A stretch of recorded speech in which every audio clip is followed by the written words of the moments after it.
Hello everyone, स्वागत है सभी का फिर से एक बार वाइड व्यू अकेडमी के ऑनलाइन सेशन में। तो आज है हमारा लास्ट पार्ट इलेक्ट्रिसिटी का, जहां पर हम उन लास्ट कंसेप्ट और उन टॉपिक्स को कवर करेंगे जो हमारे बचे रह गए थे। और आज के इस लास्ट वीडियो में हमारा चैप्टर फिनिश हो जाएगा। तो चैप्टर फिनिश होने तक हो सकता है कई सारे आप में से ऐसे होंगे जो अभी अभी जुड़े होंगे, जिन्होंने आज ही इस वीडियो को देखा होगा और इससे पहले वाले पार्ट्स को ना देखा हो। तो आपसे गुजारिश है, बिना देरी किए आप इसके प्रीवियस पार्ट्स को भी एक बार कवर कर लें, क्योंकि अगर आप प्रीवियस पार्ट्स को कवर कर लेंगे तो आपको बहुत अच्छे से इस पार्ट के बारे में समझ में आएगा और बहुत अच्छे से आप इस चैप्टर को डीपली समझ पाएंगे। तो चलिए बिना देरी किए हम स्टार्ट करते हैं हमारा चैप्टर और हमारा लास्ट वीडियो। तो लास्ट टाइम जब हम बात कर रहे थे, तो लास्ट टाइम हम लोगों ने बात की थी रेजिस्टेंस के बारे में।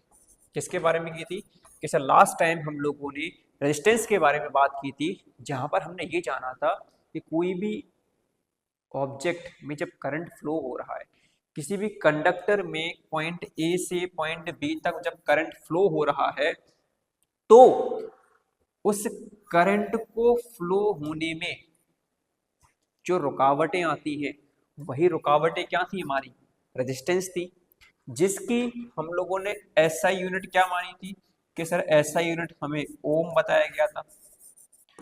अब बात आती है कि सर इसके बाद हम लोगों ने कई सारे टॉपिक्स को कवर किया। हमने ये जाना कि कोई सब्सटेंस रेजिस्टेंस के बेसिस पर कैसे डिवाइड हो सकता है, कौन कौन से फैक्टर्स ऐसे हैं जिन फैक्टर्स पर हम ये जान सकते हैं कि हमारा रेजिस्टेंस इफेक्ट करेगा। उसके बाद अब हम आज लेकर आए हैं आपके लिए रेजिस्टिविटी। आज हम किसके बारे में बात करेंगे कि सर आज हम बात करेंगे रेजिस्टिविटी के बारे में। और रेजिस्टिविटी एक बहुत सिंपल टॉपिक है। अगर आप लोगों को रेजिस्टेंस इजीली और अच्छे से समझ में आ गया है डीपली, तो रेजिस्टिविटी आपके लिए बहुत सिंपल है। आप इतना मान लीजिए कि रेजिस्टिविटी का सिंपल सा मतलब है कि द प्रॉपर्टी, एक ऐसी प्रॉपर्टी बन जाती है कि कोई भी ऑब्जेक्ट में रेजिस्टेंस कितना लग रहा है। क्या मान के चल रहे हैं, किसी भी ऑब्जेक्ट में कितना रेजिस्टेंस लग रहा है, वही क्या है कि सर वही तो उसकी रेजिस्टिविटी है। हम ये मान ले कि अगर हमारा ऑब्जेक्ट है पॉइंट ए से पॉइंट बी तक, एक कंडक्टर लेते हैं, अगर इसका रेजिस्टेंस आर है, इसका रेजिस्टेंस अगर आर है, तो रेजिस्टिविटी क्या होगी। तो सबसे पहले तो हम ये जानते हैं कि रेजिस्टिविटी को डिनोट किससे करते हैं। तो रेजिस्टिविटी को डिनोट करने के लिए हम रो का इस्तेमाल करते हैं। किसका, किस हम रो का इस्तेमाल करेंगे और रो के इस्तेमाल से हम बता देंगे कि हमारे ऑब्जेक्ट की रेजिस्टिविटी क्या है। तो अगर हमने ये बोला कि रेजिस्टिविटी मींस कि किसी भी ऑब्जेक्ट में रेजिस्टेंस कितना लग रहा है, किसी भी ऑब्जेक्ट में कितना रेजिस्टेंस लग रहा है, वही उसकी क्या है, वही उसकी रेजिस्टिविटी है।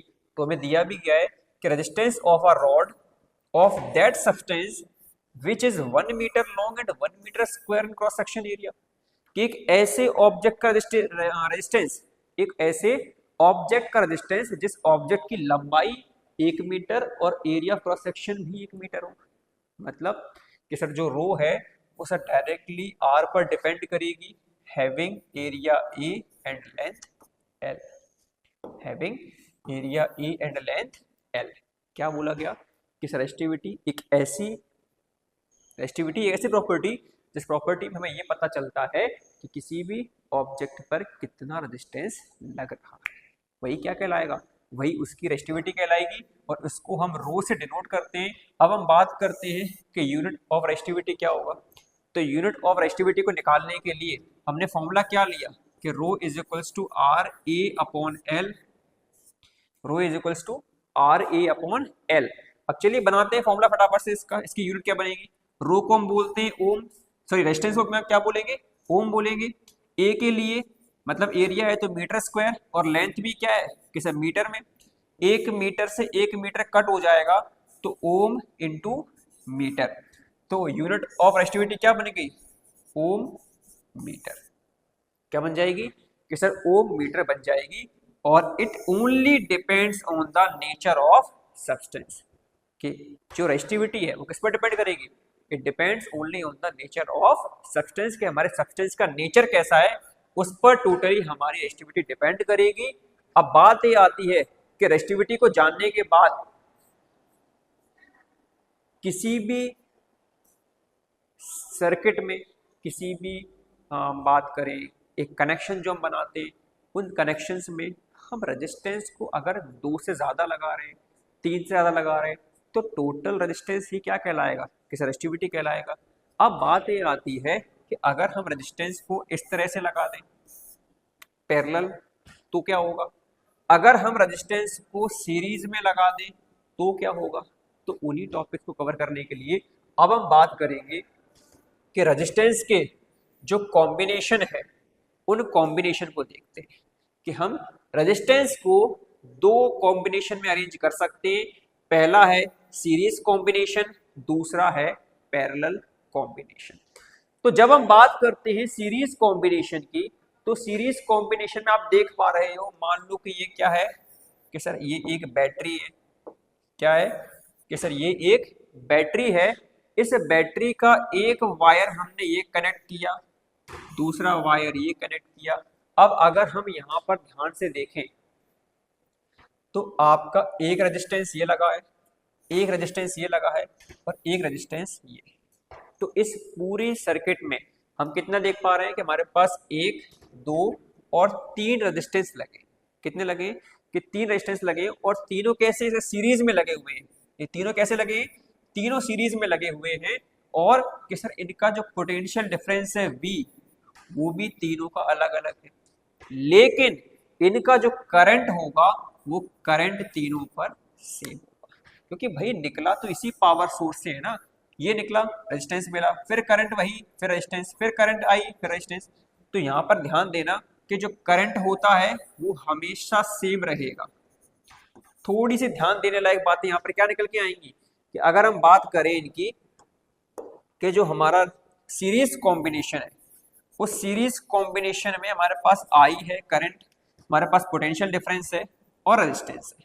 जो करंट है वो सीरीज कॉम्बिनेशन में हमेशा सेम रहेगा, चाहे कितने भी सीरीज, चाहे कितने भी रेजिस्टेंस आप लगा लो।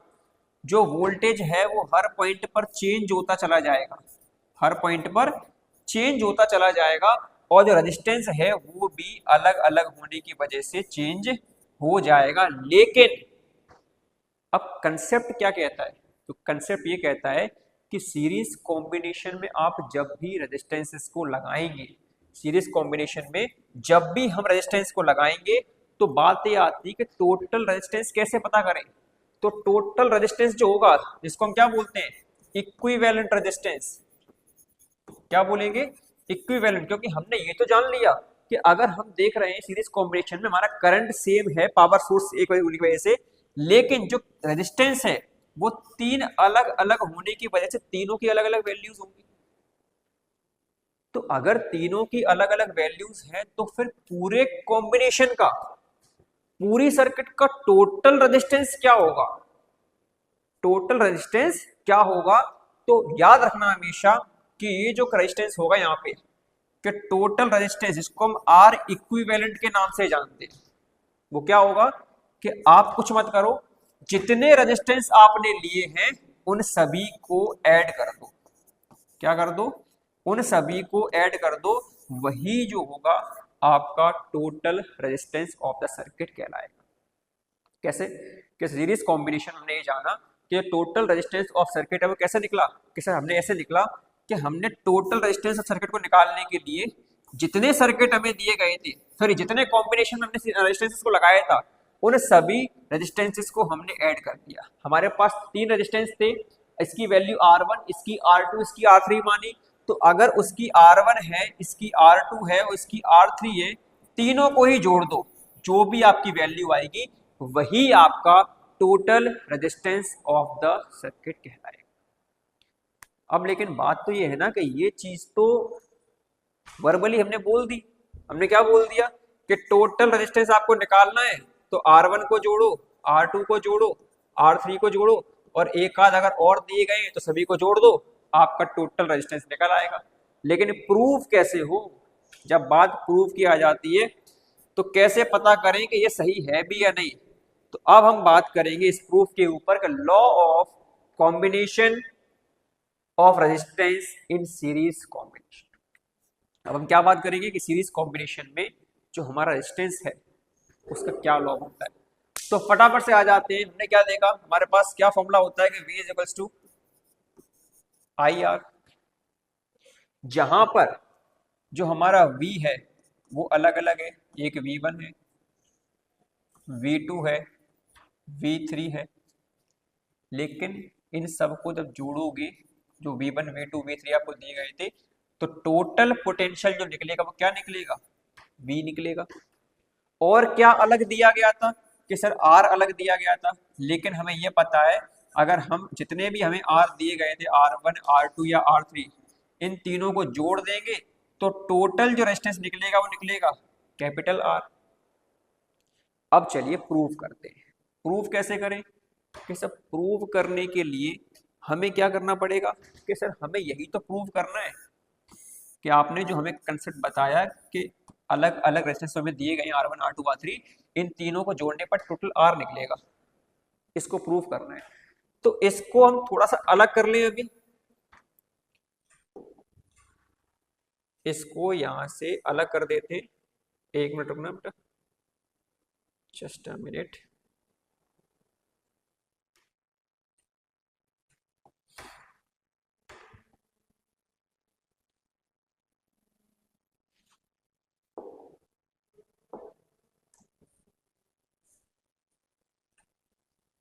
चलिए देखिए, हमें दिया गया था कि जो हमारे पास जो करंट है, स्टार्टिंग से देखते हैं फटाफट से।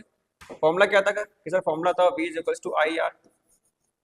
करंट हमारा कि सर ये सेम है हर पॉइंट पर, लेकिन V चेंज हो रहा है, तो V is equals to V1 plus V2 plus V3 मान ले। और प्रूफ क्या करने को बोला था कि सर प्रूफ ये करने को बोला था कि आपने बताया था कि जो R1 है, जो R2 है और जो R3 है, इन तीनों का ही सम करके आपको टोटल रेजिस्टेंस मिल जाएगा। Means R is equals to R1 plus R2 plus R3। इसको प्रूव करते हैं फटाफट। चलिए देखिए, V इज इक्वल्स टू किसा आई आर। क्या V चेंजिंग पोजीशन में था, क्या V सेम था, क्या अलग अलग था? किसी अलग अलग था। तो अलग अलग था तो V की वैल्यू क्या हो गई, किसा V की वैल्यू हो गई V1 V2 V3, लेकिन इसको हम यही छोड़ देते हैं। I कि सर I तो सेम था, R कैसा था कि सर R डिफरेंट था, लिख लो R1 R2 R3। क्यों? क्योंकि बेटा R हमारा डिफरेंट था। कैसा था कि सर R हमें तीन दिए गए थे, R1 R2 और R3। अब बात करते हैं कि जो हमारे R1 R2 R3 दिए गए थे वो हमने R की जगह पुट कर दिए। अब क्या करें कि बेटा I जो हमारा V है, उस V की वैल्यू क्या है कि सर V की वैल्यू हमें दी गई है IR। क्या दी गई है? IR। तो इसको फटाफट से इसकी जगह पुट कर देते हैं। कैसे करेंगे कि जो V is equal to I R1 R2 R3 हमने लगाया, उसमें V को हम IR लिख सकते हैं, तो हमने IR लिख दिया बहुत सिंपल तरीके से। आगे क्या दिया है कि सर I और R1 plus R2 plus R3। इस कंसेप्ट में हमें यह दिखाई दे रहा है कि IR is equal to I R1 R2 और R3। यहां पर भी I इसके मल्टीप्लाई में है और यहां पर भी I इसके मल्टीप्लाई में। तो क्या हम ये समझ सकते हैं कि जब भी इक्वल दिया गया हो और इक्वल के साइड हमारे पास, इक्वल के दोनों साइड दो नंबर हो और दोनों नंबर मल्टीप्लाई में हो और उनमें से एक नंबर सेम दिख जाए, तो हम जानते हैं वो कैंसिल आउट हो जाते हैं।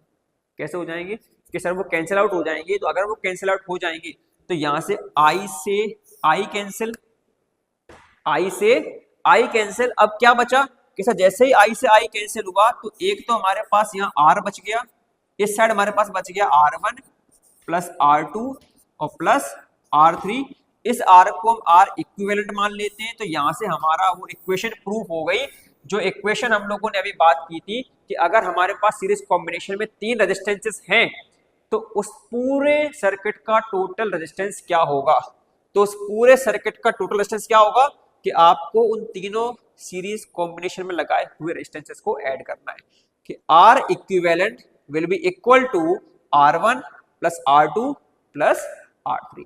तो इस तरह से यहाँ पर हमारा सीरीज कॉम्बिनेशन में जब भी आप रेजिस्टेंसेस को ऐड करोगे और आपसे टोटल रेजिस्टेंस पूछ लिया जाए तो आप कैसे निकालेंगे कि सर टोटल रेजिस्टेंस निकलता है कि R equivalent is will be equal to R1 plus R2 plus R3। मान लेते हैं कि अगर R3 तक नहीं, ये R5 तक दिया होता तो कोई दिक्कत नहीं है। जैसे हम R1 R2 R3 ऐड कर रहे थे उसमें R4 और R5 भी ऐड कर दो। आपको कितने ही रेजिस्टेंस क्यों ना दिए जाएं, चाहे वो 10 दिए जाएं, चाहे 5 दिए जाएं, 15 दिए जाएं, अगर आपको टोटल निकालना है आप उन सबको ऐड कर दीजिए, उन सब का समेशन R इक्विवेलेंट के इक्वल आएगा, जिसको हम लोगों ने बहुत शानदार तरीके से प्रूव करके देख लिया है। अब बात आती है कि सर ये तो बात हुई सीरीज कॉम्बिनेशन की, लेकिन पैरेलल में अगर हो जाए तो क्या होगा? अगर इसी चीज को पैरेलल में दे दिया जाए तो फिर हम क्या करें? तो बेटा अगर पैरेलल में दे दिया जाएगा तो उसके लिए थोड़ा सा आपको अपना माइंड चेंज करना पड़ेगा, थोड़ी सी अप्रोच चेंज करनी पड़ेगी और थोड़ा सा हमारा यहाँ फॉर्मूला भी चेंज हो जाएगा। कैसे होगा चलिए देखते हैं। सबसे पहले तो हम समझते हैं कि अगर हमारी जो सर्किट है उस सर्किट में हमारे रेजिस्टेंसेस पैरेलल कॉम्बिनेशन में लगे हुए हैं, तो कैसे समझें? तो ये हमारा क्या हो गया कि सर बैटरी सोर्स हो गया, पावर सोर्स, ये हमारी की हो गई, उसके बाद करंट यहां से गया, ये निकला। अब समझो बेटा यहां पे एक रेजिस्टेंस, दो रेजिस्टेंस और तीन रेजिस्टेंस, यहां पर आपको टोटल तीन रेजिस्टेंसेस दिखाई दे रहे होंगे, R1, R2 और R3। ये टोटल तीन रेजिस्टेंसेस आपको दिखाई दे रहे हैं, R1, R2 और R3, इनमें जो करंट फ्लो होगा I1, I2 और I3, लेकिन पॉइंट ए से पॉइंट बी तक का जो पोटेंशियल डिफरेंस होगा वो यहां पर सेम रहेगा। तो ये तो हमारा डायग्राम हो गया। पैरेलल कॉम्बिनेशन में क्या देखा हमने कि हमारे पास एक बैटरी सोर्स थी, उस बैटरी सोर्स में हमने जब देखा कि पॉइंट ए से पॉइंट बी तक जो हमारा पोटेंशियल डिफरेंस है भाई वो तो सेम रहेगा ना, उसमें जो हमारे तीन अलग अलग सीरीज निकली वहां पर हमने करंट को डिवाइड कर दिया, एक I1, एक I2, एक I3, और वहीं पर रेजिस्टेंस लगे थे तो रेजिस्टेंस में हमारे डिवाइड हो गए R1, R2 और R3। मतलब यहाँ पर सिंपल से इतना है कि हमारे पास जो करंट है वो करंट हमें तीन पार्ट में दिया गया है डिवाइड होकर, रेजिस्टेंस हमें तीन पार्ट में दिया गया है डिवाइड होकर, लेकिन पोटेंशियल डिफरेंस पॉइंट ए और पॉइंट बी दोनों ही पॉइंट के बीच में कैसा है? कैसा सेम है। कैसा है? सेम है। तो अब जब बात इतने से पे आती है तो जब हमने ये देखा था कि हमारा पोटेंशियल डिफरेंस डिफरेंट था, करंट हमारा सेम था और रेजिस्टेंस हमारा अलग अलग था, तो हमने रेजिस्टेंस को टोटल करने के लिए क्या किया था? हमने उसको समझा। लेकिन पैरेलल कॉम्बिनेशन में हमारे पास पोटेंशियल डिफरेंस कैसा है? सेम। हमारे पास करंट कैसा है? कैसे? डिफरेंट, क्योंकि करंट यहां पर हमने तीन पार्ट में डिवाइड कर दिया, 1, 2 एंड 3, और रेजिस्टेंस भी कितने लगाए? तीन लगाए, तो वो भी डिफरेंट है। तो अब क्या करें? तो पैरेलल कॉम्बिनेशन में याद रखना बेटा हमेशा, पैरेलल कॉम्बिनेशन में जब भी आपको R इक्विवेलेंट फाइंड आउट करना हो, क्या फाइंड आउट करना हो? R इक्विवेलेंट, तो उस R इक्विवेलेंट को फाइंड आउट करने के लिए बहुत सिंपल सी डेरिवेशन को आज हम स्टार्ट करते हैं, क्योंकि फॉर्मूला तो बहुत सिंपल है। अगर हम फॉर्मूले पे डायरेक्ट चले जाएंगे तो क्या निकल आएगा कि सब 1/R is equals to 1/R1 plus 1/R2 plus 1/R3। लेकिन खाली फॉर्मूला कब तक रखते रहेंगे? हमें ये भी तो पता होना चाहिए कि फॉर्मूला आया कहाँ से। हमें ये पता होना चाहिए कि फॉर्मूला अगर हम याद नहीं भी रहे तो हम इसको किस और तरीके से बना सकते हैं, या मान लो कभी ऐसा हो जाए कि वो फॉर्मूला हमसे डायरेक्टली पूछा ही ना जाए, उस फॉर्मूले के बेसिस पर बीच में से कोई एक पॉइंट पूछ ले तो हम क्या करें? तो इसीलिए हमें वो डेरिवेशन पूरी आनी चाहिए, जिस डेरिवेशन से हमें ये फॉर्मूला एकदम क्लियर हो जाए कि ये फॉर्मूला कहाँ से आया, कहाँ से बना और कौन कौन सी इक्वेशंस का हमने यहाँ पर इस्तेमाल किया।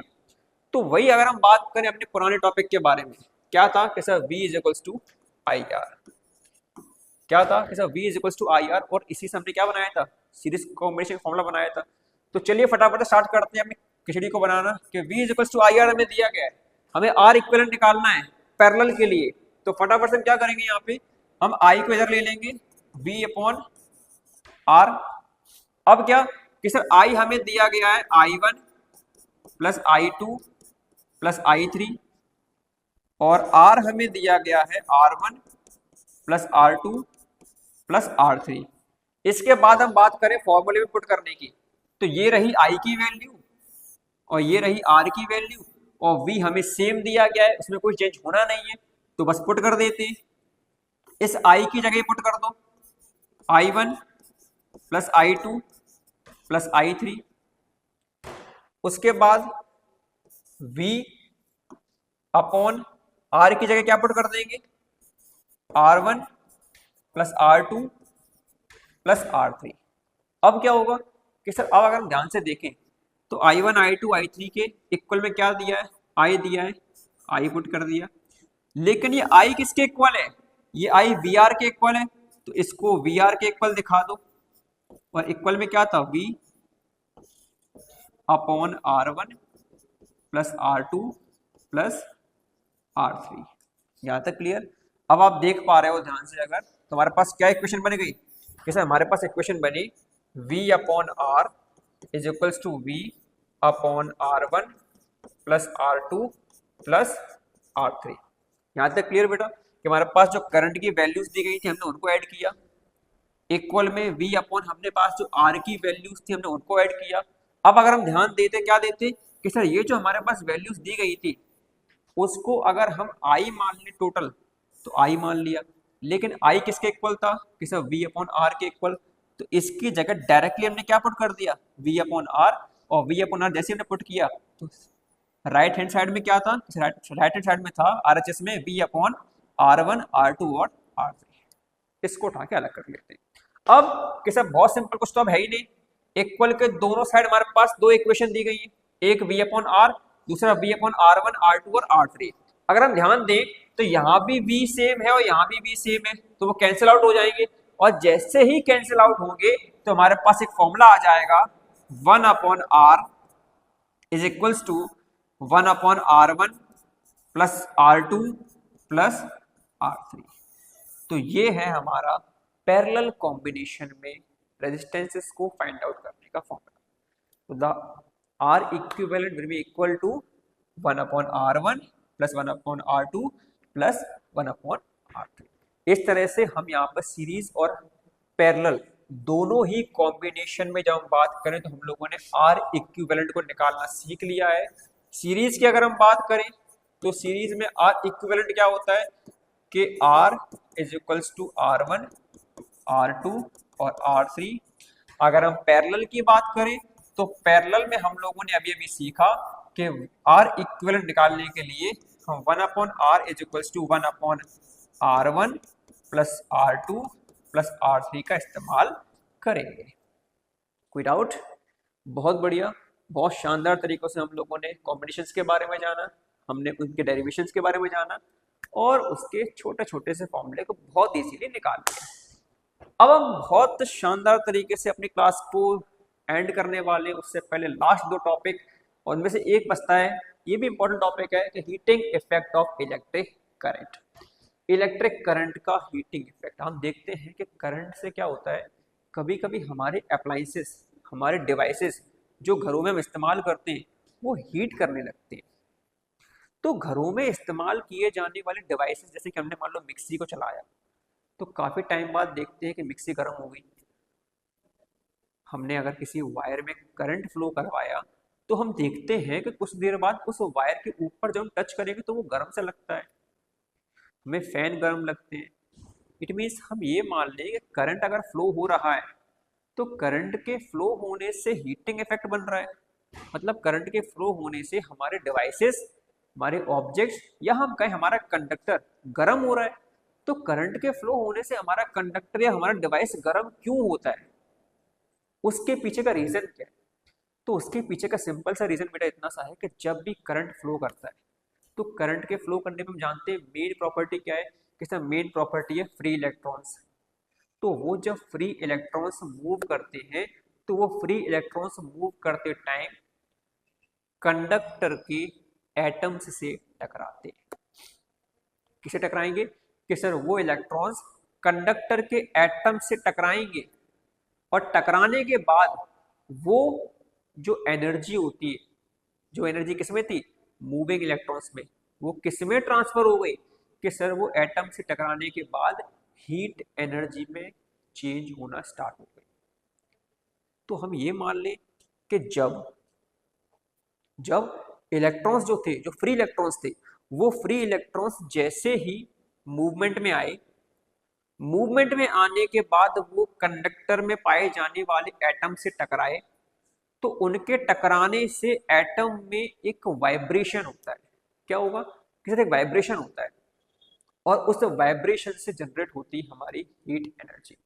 तो हम ये मान लेते हैं बहुत सिंपल शब्दों में कि फ्री इलेक्ट्रॉन्स का जो मूवमेंट है, फ्री इलेक्ट्रॉन्स का जो मूवमेंट है, तो उनके इस मूवमेंट से प्रोड्यूस होने वाली एनर्जी जब एटम से टकराती है तो वो किसमें चेंज हो जाती है?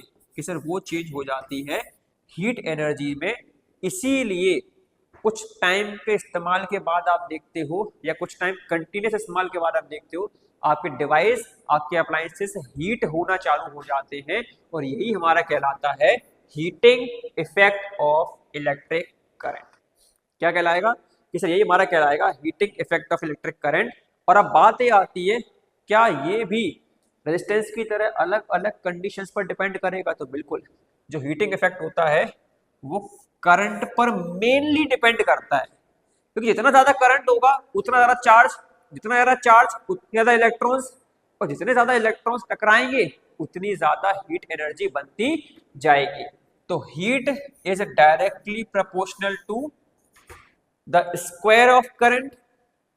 उसके बाद रेजिस्टेंस की अगर हम बात करें तो heat will be directly proportional to resistance. जितना ज्यादा रेजिस्टेंस होगा उतनी ज्यादा हीट प्रोड्यूस होगी, और जितने ज्यादा टाइम तक आप उस अप्लायंस या उस ऑब्जेक्ट में करंट फ्लो करवाओगे उतना ही हीट की क्वांटिटी बढ़ती जाएगी। मतलब कि जो हीट है वो करंट के भी डायरेक्टली प्रोपोर्शनल है, वो रेजिस्टेंस के भी डायरेक्टली प्रोपोर्शनल है, और वो टाइम के भी डायरेक्टली प्रोपोर्शनल है। जिससे हमारे पास क्या इक्वेशन बनी कि H is directly proportional to I square R T, and this is the only definition that of heating effect of electric current. क्या था? दोबारा रिवाइज करें फटाफट से कि क्या, कि फ्री इलेक्ट्रॉन्स में जब मूवमेंट हुआ तो फ्री इलेक्ट्रॉन्स अपने मूवमेंट से किससे टकराने लगे? कि फ्री इलेक्ट्रॉन्स जब थे तो फ्री इलेक्ट्रॉन्स कंडक्टर के एटम से टकराने लगे, और उस मूवमेंट से, उस कॉलिजन से जो एनर्जी थी, कौन सी एनर्जी? कि सब फ्री इलेक्ट्रॉन्स अगर मूव कर रहे हैं तो उनके पास कोई ना कोई तो एनर्जी होगी, मूवमेंट से जो एनर्जी प्रोड्यूस होती है। तो वो जो कॉलिजन हुआ, उस कॉलिजन से क्या हुआ कि उस कॉलिजन से हमारे एटम वाइब्रेट करने लगे, जिसकी वजह से वहां पर हीट प्रोड्यूस होने लगी। इसी को हमने क्या बोला? Heating effect of electric current. तो अगर करंट ज्यादा फ्लो करवाओगे तो हीट बढ़ेगी, रेजिस्टेंस बढ़ाओगे तो हीट बढ़ेगी, और ज्यादा समय तक आप अगर किसी कंडक्टर में इलेक्ट्रिक करंट फ्लो करवाते हो तब भी हीट की क्वांटिटी इंक्रीज होती जाएगी। तो इस तरह से हमारे पास क्या निकल के आया कि जो हीट होती है वो डायरेक्टली प्रोपोर्शनल है I स्क्वायर RT, मतलब the square of the current flowing to the resistance and to the time. ये तीन मेन पॉइंट्स हैं जिन पर हमारा हीटिंग इफेक्ट मेनली डिपेंड करेगा। अब बात आती है कि एनर्जी कि जब हीटिंग इफेक्ट आई तो हमने मूविंग एनर्जी को हीटिंग एनर्जी में कन्वर्ट कर दिया, लेकिन क्या इससे ही रिलेटेड इलेक्ट्रिक एनर्जी भी कुछ होता है? तो बिल्कुल। एनर्जी है क्या? कि सर एनर्जी का मतलब होता है the capacity to do any work. किसी भी काम को करने की क्षमता ही हमारी एनर्जी कहलाती है। अगर हमें एनर्जी है तो ही हम काम कर पाएंगे, अगर हमें एनर्जी है तो ही हम काम कर पाएंगे। तो बस उसी को अगर हम पकड़ लेते हैं कि अगर हमें एनर्जी है तो हम काम कर पाते हैं, तो क्या किसी भी कंडक्टर में जब करंट फ्लो होता है तो उसको एनर्जी नहीं चाहिए? क्या वो बिना किसी काम के, बिना किसी एनर्जी के फ्लो हो लेता है? तो भाई अगर हम किसी जगह से दूसरी जगह पर जाते हैं तो वो काम किया हमने, हमने एनर्जी वहां पर गेन की, या फिर ये मान लें कि अगर हम पॉइंट ए से पॉइंट बी तक गए, पॉइंट ए से पॉइंट बी तक जाने में हमने कुछ डिस्टेंस कवर किया, तो हम कह देते हैं कि हाँ हमने कुछ ना कुछ तो काम किया है। क्या कि हमने कुछ ना कुछ तो काम किया है, और काम किया है तो भाई हमें एनर्जी भी चाहिए, और एनर्जी चाहिए तो वो कहाँ से आएगी। तो फिर अब बात आती है कि जैसे हम किसी पॉइंट से दूसरे पॉइंट तक गए, और उस पॉइंट से दूसरे पॉइंट तक जाने में हमने जो काम किया, और काम को करने के लिए हमें कुछ एनर्जी चाहिए थी, तो क्या हम ये नहीं मान ले कि अगर पॉइंट ए से पॉइंट बी तक किसी कंडक्टर में करंट फ्लो हो रहा है, तो उस करंट को फ्लो करने में कितना काम किया गया, उस करंट को पॉइंट ए से पॉइंट बी तक फ्लो करने में कितना काम किया गया, वही क्या कहलाएगा, वही उसकी इलेक्ट्रिक एनर्जी कहलाएगी। इट मींस कि पॉइंट ए से पॉइंट बी तक किसी भी कंडक्टर में अगर करंट फ्लो हो रहा है, तो उस करंट के फ्लो होने से, उस करंट के फ्लो होने में कितना काम किया गया, work done by current to flow from point A to point B, वही क्या कहलाएगा उसका, कि सर वही उसकी एनर्जी कहलाएगी। क्या कहलाएगी, कि वही उसकी एनर्जी कहलाएगी। इसको अगर हम बात करें कैसे लिखेंगे, तो लिखने के लिए W is equals to Q into V. W क्या है, W वर्क, W क्या है, W वर्क है। चार्ज, ये Q क्या हो गया, कि सर W जो हमारा वर्क था वो चार्ज इनटू पोटेंशियल डिफरेंस। इसके बाद हम जानते हैं कि sir charge is equals to I into T भी होता है, charge is equals to I into T भी होता है। तो कोई बात नहीं, W is equals to charge की जगह लिख दो I T और V। क्या लिख दिया, I T और V। लेकिन sir V is equals to तो IR भी होता है, तो कोई बात नहीं, W is equals to I T और V की जगह IR। तो यहां से फॉर्मूला क्या बन जाएगा, कि W is equals to I into I square, T और R फॉर रेजिस्टेंस। तो W is equals to I square R T।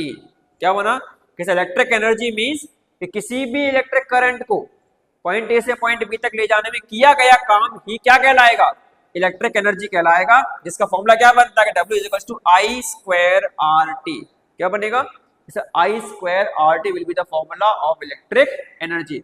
अब इसी से मिलती जुलती चीज हम पढ़ लेते हैं कि जब हमने इलेक्ट्रिकल एनर्जी के बारे में जाना कि किसी करंट को किसी पॉइंट से दूसरे पॉइंट तक ले जाने में किया गया काम इलेक्ट्रिकल एनर्जी है, तो कितनी एनर्जी लगी, कितनी एनर्जी का यूज हुआ, कितनी एनर्जी का कंजप्शन हुआ, वही क्या कहलाएगा, कि वही हमारा कहलाएगा इलेक्ट्रिक पावर। कि अगर हम 10 सेकंड में कुछ एनर्जी का इस्तेमाल कर रहे हैं, उसका यूज कर रहे हैं, उसको कंजप्शन कर रहे हैं, तो वही क्या कहलाएगा, इलेक्ट्रिक पावर। तो आप देख पा रहे हो सारे टॉपिक कनेक्टेड हैं। जब हमने करंट के बारे में जाना कि करंट किसी पॉइंट ए से पॉइंट बी तक अगर फ्लो हुआ तो उसमें कितना काम हुआ, तो वही हमारी क्या कहलाई थी, कि सर वही हमारी इलेक्ट्रिक एनर्जी कहलाई थी। और कितनी एनर्जी का इस्तेमाल किया, कितनी एनर्जी का इस्तेमाल किया कितने समय में, वही क्या कहला रही है, कि सर वही हमारी इलेक्ट्रिक पावर कहलाएगी। और जिसकी जो SI यूनिट होती है वो बहुत सिंपल है, हम सभी लोग जानते हैं, दैट इज वॉट। क्या कहलाएगी, वॉट। लेकिन अगर हम इसकी कुछ ऐसी कंडीशन से बात करें कि हम जानते हैं कई बार ऐसी कंडीशंस आ जाती है जिन कंडीशंस में हमारी जो इलेक्ट्रिसिटी है वो बड़ी बड़ी प्लांट्स में, इंडस्ट्रीज में यूज की जाती है, तो वहां पर क्या हम 1, 2 या 3 वॉट का इस्तेमाल करेंगे, नहीं। तो वहां पर हम इलेक्ट्रिक पावर की बड़ी यूनिट्स का इस्तेमाल करते हैं, जिनको हम बोलते हैं किलोवाट। क्या बोलेंगे, किलोवाट। अब हम किलोवाट को डिराइव करें तो कोई बड़ी बात नहीं है, किलो को हम क्या बोलते हैं, किलो का मतलब होता है 1000 और वाट तो हमारा वो है the SI unit of power. तो किलोवाट क्या हो जाएगा, जिसमें 1000 वॉट हो, कितने 1000। उसके बाद हम देखते हैं कई सारी बाइक वगैरह आती है, ट्रैक्टर्स आते हैं, बड़ी बड़ी मशीनरीज आती है, इंडस्ट्री में इस्तेमाल की जाने वाली मोटर्स आती है, मशीनरीज आती है। अब उन मोटर्स, उन मशीनरीज में आप देखते हो एक यूनिट आती है जिसको हम बोलते हैं HP। एक यूनिट इस्तेमाल होती है कौन सी, जिसको हम बोलते हैं HP। वो HP क्या है, वो हॉर्स पावर। तो वो हॉर्स पावर क्या है, उसकी वैल्यू होती है 746 वॉट। क्या कहलाएगी, उसकी वैल्यू होगी 746 वॉट। तो यहां पर बहुत शानदार तरीके से हम लोगों ने इलेक्ट्रिक एनर्जी और पावर को फिनिश कर लिया है। लास्ट टॉपिक इस चैप्टर का, और इसके बाद ये चैप्टर यहीं पे समाप्त कर देंगे, फिनिश हो जाएगा। लेकिन आपकी मेहनत थोड़ी सी बढ़ जाएगी। उनके लिए जिनने शायद ये टॉपिक या फिर ये वीडियो से ही देखना स्टार्ट किया है, तो आपको पिछले वीडियोस भी देखने पड़ेंगे उसके लिए, तभी आपको चैप्टर समझ में आएगा। तो हम बात करते हैं इलेक्ट्रिक फ्यूज के बारे में और फटाफट से इस चैप्टर को अपने यहाँ पर फिनिश करते हैं। तो इलेक्ट्रिक फ्यूज एक ऐसा डिवाइस जो डिवाइस रेजिस्टेंस या करंट के बढ़ने को रोके।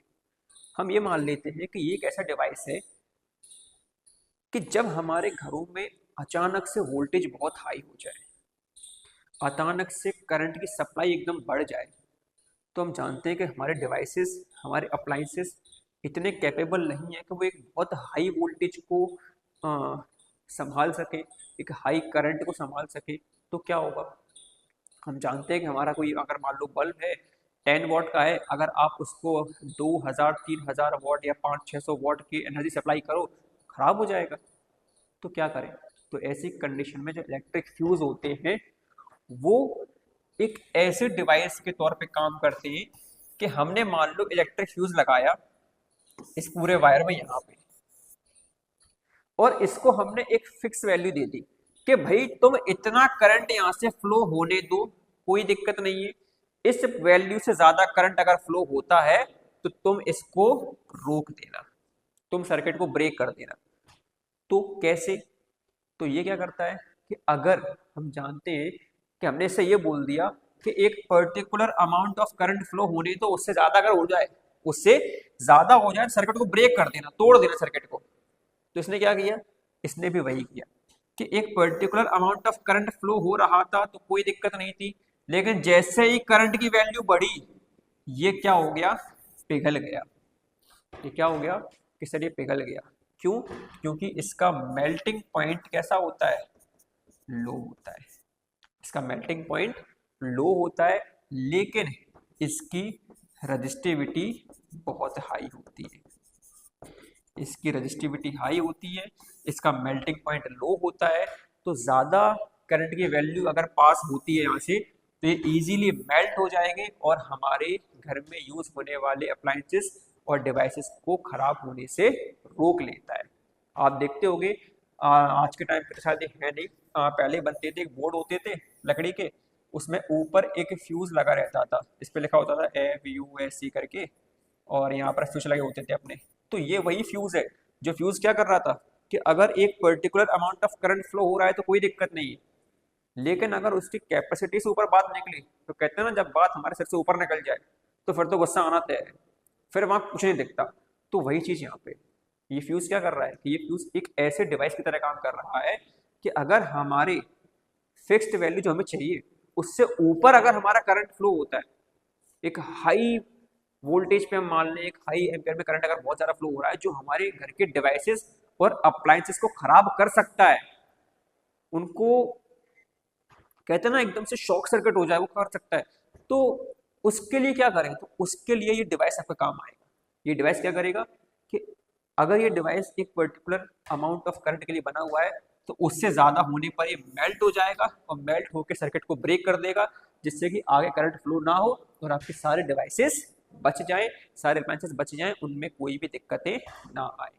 तो ये होता है हमारा इलेक्ट्रिक फ्यूज। इलेक्ट्रिक फ्यूज होते ही हमारे इस चैप्टर का समापन यहाँ पर होता है।